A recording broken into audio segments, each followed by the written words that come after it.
hello mga ka-repair, no? Nag-service tayo ngayon dito sa malapit lang sa amin. May ginawa tayo na TV, no power.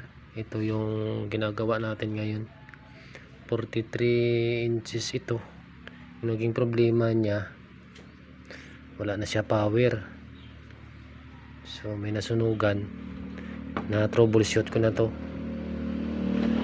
At nag-power on na. Dito ngayon dito tayo ngayon sa malapit lang sa amin. Ito yung problema niya, na sunugan ng pisa dyan banda. Ayan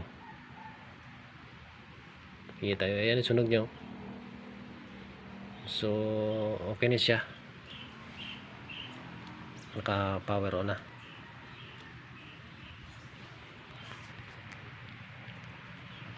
Update ito.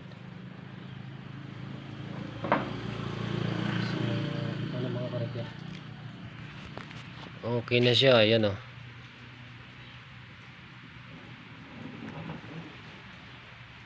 nadali natin, buti at kunti lang yung sira.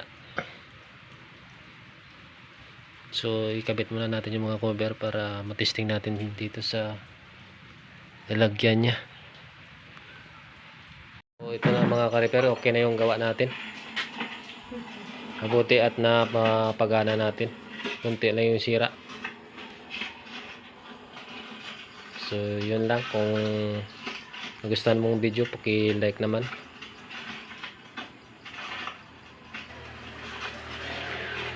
May kwan galit